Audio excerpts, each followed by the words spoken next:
दोस्तों, गौतम अडानी इस समय सिर्फ भारत ही नहीं बल्कि पूरे एशिया के सबसे अमीर व्यक्ति हैं और अगर हम पूरी दुनिया में देखें तो वो इस लिस्ट में तीसरे नंबर पर आते हैं।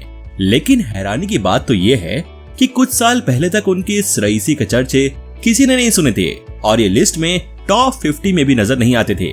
आपको जानकर हैरानी होगी कि पिछले 2.5 सालों में इनकी नेटवर्थ 27 गुना बढ़ी है।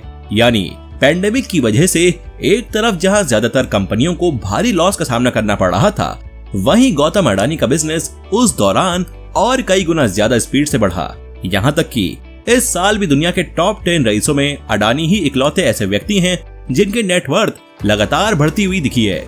लेकिन सोचने वाली बात यह है कि इतने कम समय में अडानी आखिर इतने अमीर कैसे बने। उनकी कंपनियों के कर्ज में डूबे हुए होने के बावजूद भी गौतम अडानी की नेटवर्थ लगातार क्यों बढ़ रही है?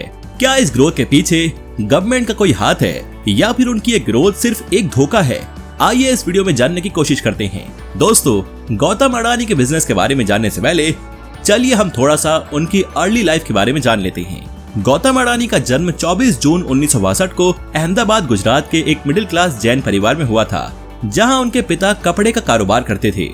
अडानी का मन बचपन से ही पढ़ाई में कम और बिजनेस में ज्यादा लगता था, जिस वजह से उन्होंने पढ़ाई के बीच में ही यूनिवर्सिटी छोड़ दी और 1978 में मुंबई चले गए। वहां उन्होंने महेंद्र ब्रदर्स के लिए डायमंड सॉर्टर का काम शुरू किया। साल 1981 में उनके बड़े भाई ने प्लास्टिक का एक नया कारोबार शुरू किया और इसमें मदद के लिए उन्होंने गौतम अडानी को वापस अहमदाबाद बुला लिया। इस प्लास्टिक बिजनेस से जुड़ने के बाद उन्होंने देखा कि देश में पीवीसी पाइप्स की काफी शॉर्टेज चल रही है और इसी कमी को पूरा करने के लिए उन्होंने दूसरे देशों से इंडिया में पीवीसी का इंपोर्ट करना शुरू कर दिया। इस काम के दौरान ही गौतम अडानी का इंटरेस्ट इंपोर्ट एक्सपोर्ट बिजनेस में बढ़ा, जिसके बाद 1988 में उन्होंने अडानी एक्सपोर्ट्स लिमिटेड नाम की एक कंपनी की शुरुआत की। इस कंपनी से उन्होंने काफी प्रॉफिट कमाया और धीरे धीरे अपने बिजनेस को एक्सपेंड करना शुरू कर दिया। उसके बाद उन्होंने Adani green energy, Adani port and SEZ, Adani transmission, Adani total gas, Adani power, Adani Wilmer जैसी कई और कंपनीज की शुरुआत की। इसी तरह एक के बाद एक नई इंडस्ट्री में एंटर करते हुए वो लगातार अपना बिजनेस बढ़ाते गए। यहाँ तक कि उन्होंने अपने बिजनेस का ये एक्सपेंशन अभी भी बंद नहीं किया है और हाल ही में अडानी हेल्थ वेंचर्स लिमिटेड यानी AHVL के नाम से उन्होंने हेल्थ केयर सेक्टर में प्रवेश किया है।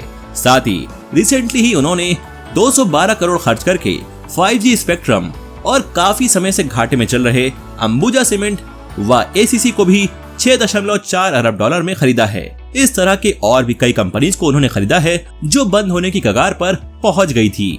इसके अलावा गौतम अडानी ने कुछ दिन पहले ही फोर्ब्स ग्लोबल CEO कॉन्फ्रेंस में कहा था कि वो नेक्स्ट डेकेड में 100 अरब डॉलर से भी ज्यादा इन्वेस्ट करने जा रहे हैं, जिसमें से 70% इन्वेस्टमेंट सिर्फ एनर्जी ट्रांसमिशन जोन में होगी। इसमें कोई शक नहीं कि अडानी अपने इस एम्पायर में बहुत तेजी से नए नए बिजनेस को जोड़ते जा रहे हैं और कंपनीज को ऐसे खरीद रहे हैं मानो ग्रोसरी शॉपिंग पर निकले हों। फिलहाल उनकी नजर एल्यूमिना रिफाइनरी पर है और वो ओडिशा में एक एल्यूमिना रिफाइनरी एस्टेब्लिश करने जा रहे हैं, जिसके लिए उन्होंने 57,575 करोड़ रुपए का इन्वेस्टमेंट प्लान बनाया है। अब अगर हम देखें तो 18 मार्च 2020 तक अडानी ग्रुप की नेटवर्थ 4.9 बिलियन डॉलर्स थी, जो आज बढ़कर 137 बिलियन डॉलर्स हो गई है और पिछले 2.5 सालों में इनकी नेटवर्थ 27 गुना ज्यादा बढ़ी है। इतने कम टाइम में अडानी ग्रुप का इतना तेजी से बढ़ना हर किसी को हैरान कर रहा है। अब अगर इनकी ग्रोथ का असल रीजन देखें तो पता चलता है कि कंपनी ने कुछ खास कमाल नहीं किया है और ना ही वो बहुत ज्यादा प्रोडक्टिव या प्रॉफिटेबल हुए हैं, बल्कि ये सारी ग्रोथ अडानी ग्रुप की उन 7 कंपनीज के शेयर्स की वजह से है जो स्टॉक मार्केट में लिस्टेड हैं। जैसे जैसे शेयर्स के दाम बढ़ते जा रहे हैं, गौतम अडानी की वेल्थ आसमान छूती जा रही है। उदाहरण के लिए अगर हम अडानी ग्रुप की ही एक कंपनी अडानी टोटल गैस के शेयर्स को देखें तो 24 मार्च 2020 को इस कंपनी के स्टॉक का प्राइस मात्र 82 रुपए था, जो बेहद तेजी से बढ़ते हुए आज 3,339 रुपए हो गया है। यानी इसमें 40 गुना ग्रोथ हुई है। वहीं अगर हम अडानी ग्रीन एनर्जी का एग्जांपल लें तो 24 मार्च 2020 को इसके स्टॉक का प्राइस मात्र 141 रुपए था और ये आज 2253 रुपए है। अब इसमें साफ जाहिर होता है कि इन कंपनीज के शेयर्स कितने तेजी से बढ़े हैं और यही वजह है कि सिर्फ साल 2022 में ही अडानी ग्रुप की वेल्थ 60 बिलियन डॉलर से भी इंक्रीज हुई है। इस तरह से गौतम अडानी फोर्ब्स बिलियनियर्स के अंदर टॉप 3 में अपनी जगह बनाने वाले पहले एशियन बन गए हैं। अब ऐसा नहीं है कि उनके शेयर्स हमेशा बढ़ते रहते हैं, कई बार उनमें गिरावट भी देखने को मिलती है, लेकिन वो गिरावट बहुत ज्यादा नहीं होती और थोड़े टाइम बाद ही शेयर्स का प्राइस वापस से ट्रैक पर आ जाता है। लेकिन अगर इनके शेयर्स में बहुत ज्यादा गिरावट आ गई तो गौतम अडानी को दुनिया के तीसरे सबसे अमीर व्यक्ति की पोजीशन को छोड़ना पड़ सकता है। यहाँ तक कि हो सकता है कि शायद वो इंडिया के भी सबसे अमीर व्यक्ति न रहें। वैसे अडानी के इतना अमीर बनने और तेजी से एक के बाद एक कंपनी को खरीदने के पीछे एक और बड़ी वजह है, और वो है इन्हें बेहद आसानी से मिलने वाले लोन्स। असल में इन लोन्स का इस्तेमाल वो अपने कारोबार को एग्रेसिव तरीके से बढ़ाने में काम कर रहे हैं, और वो कई सारे ऐसे सेक्टर्स में भी लगातार इन्वेस्ट कर रहे हैं जिसके बारे में उन्हें पहले से कोई एक्सपीरियंस नहीं है। बिजनेस वर्ल्ड में ऐसा माना जाता है कि नई कंपनीज कुछ साल तक मुनाफा नहीं कमा पाती और इस वजह से ज्यादातर मामलों में वो तुरंत कर्ज भी नहीं चुका पाती। लेकिन इस सब का गौतम अडानी पर कोई फर्क पड़ता हुआ नहीं दिख रहा। उनकी एक कंपनी भले ही कर्ज में डूबी हो, लेकिन दूसरी कंपनी के लिए लोन लेने से वो जरा भी नहीं हिचकिचाते। यही वजह है कि 31 मार्च 2014 तक अडानी ग्रुप पर सिर्फ 39,584 करोड़ रुपए का कर्ज था, जो आज बढ़कर 2.2 ट्रिलियन रुपए हो गया है। एक रिपोर्ट के हिसाब से अडानी ग्रुप की 6 लिस्टेड कंपनियों पर 2021 से 22 के बीच 2309 अरब रुपए का कर्ज है। अब काफी लोगों को लगता है कि ये बहुत बड़ी बात नहीं है, क्योंकि फेसबुक और एप्पल जैसी कंपनीज भी बहुत ज्यादा कर्ज में हैं। लेकिन दोस्तों, असल में यहाँ मामला जरा अलग है, क्योंकि फेसबुक और एप्पल के कर्ज उनके रेवेन्यू से काफी कम हैं। वहीं अगर हम अडानी ग्रुप की सबसे बड़ी कंपनी अडानी एंटरप्राइजेस की बात करें तो 2022 में इसकी नेट इनकम 776 करोड़ रुपए है। वहीं अगर हम इस कंपनी पर लॉन्ग टर्म डेट देखें तो वो है 9,686 करोड़ रुपए। अब यहाँ पर आप देख सकते हैं कि इसकी नेट इनकम और लोन्स में कितना बड़ा फर्क है। अगर हम इस ग्रुप की एक और कंपनी अडानी पावर को देखें तो इसकी नेट इनकम 9,413 करोड़ रुपए है और इस कंपनी पर 37,811 करोड़ रुपए का कर्ज है। यहाँ आप साफ देख सकते हैं कि अडानी पावर की नेट इनकम से 4 गुना ज्यादा कर्ज इस पर लदा हुआ है।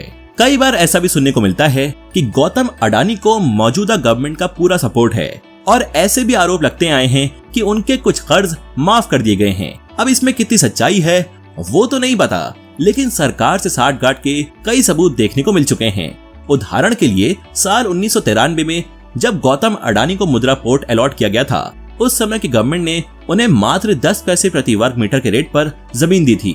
फिर 1995 में गवर्नमेंट ने उन्हें 1 रुपए प्रति स्क्वायर मीटर पर जमीन बेची और उसके बाद साल 2014 में 15 रुपए पर स्क्वायर फीट के रेट पर। ये देखकर ऐसा लगता है कि वो प्रॉपर्टी की जगह चॉकलेट खरीद रहे हैं और इस सब से उनका पॉलिटिकल कनेक्शन साफ जाहिर होता है।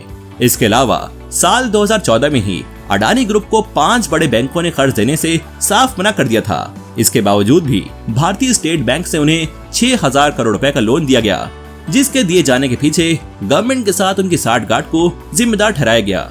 अब अगर हम साल 2019 की भी बात करें तो उस समय जब एयरपोर्ट्स के प्राइवेटाइजेशन की बात चल रही थी, तब गवर्नमेंट ने टेंडर में एक कंडीशन डाल दी कि कोई भी आदमी जिसका इस इंडस्ट्री में एक्सपीरियंस भी नहीं है वो भी इसके लिए अप्लाई कर सकता है।